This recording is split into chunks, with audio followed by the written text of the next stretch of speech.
According to a recent nationwide survey, 3/4 of financial advisors said tax policy was their client's number one concern.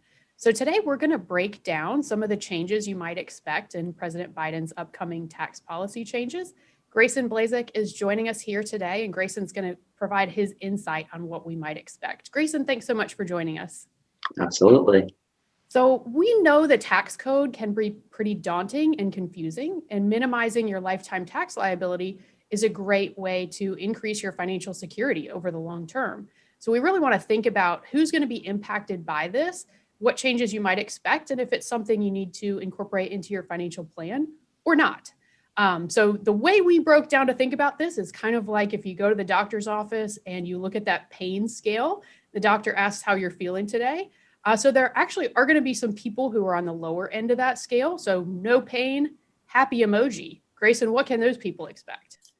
So these are for the folks who are at $400,000 of income annually or below. Keep in mind this is income and not assets.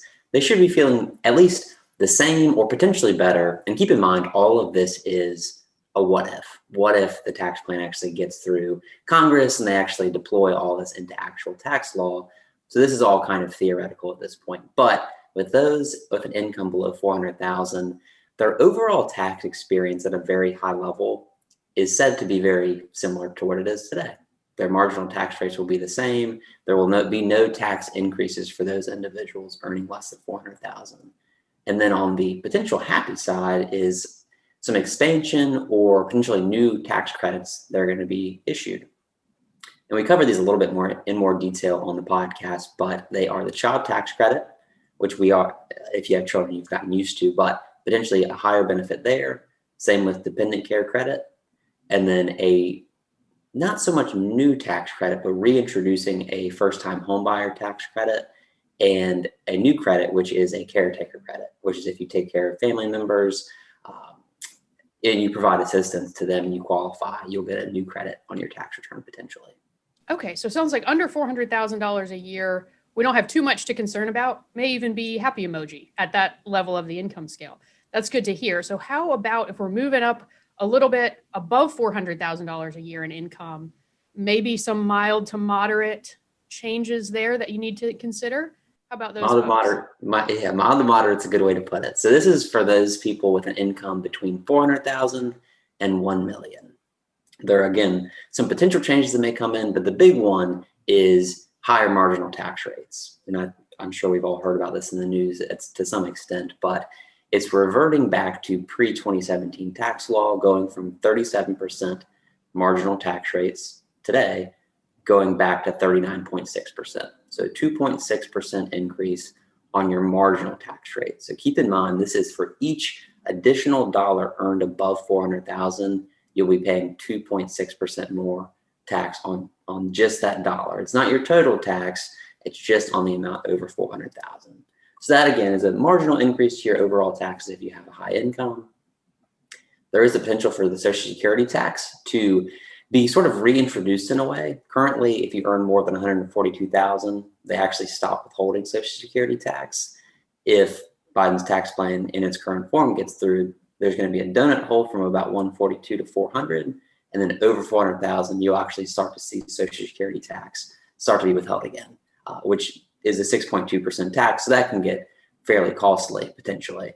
And then the last one for this group is for a smaller subset of clients, but it is the qualified business income deduction. That is something that was introduced with tax reform in 2017, but that if you earn more than 400,000 will be phased out completely and you'll no longer benefit from it. Okay, so it sounds like some of those folks may need to incorporate these into their financial plan going forward, potentially, but we want to wait till the ink is dry, right? Absolutely. For most of those folks. And how about if we're moving a little bit further on the scale, people who are going to be impacted more potentially by these changes, we'll call these, significant. Where do these folks fall and what can they expect? So this is for individuals earning $1 million or more a year. And the big one here is a increase in the capital gains tax. Currently, this is either 0%, 15%, or 20%, depending on your level of income. But if you earn more than $1 million a year and have capital gains, long-term capital gains, it is actually going to revert to your ordinary income tax rate. So it can go from a maximum of 20% all the way up to 39.6%. So an almost doubling of tax there.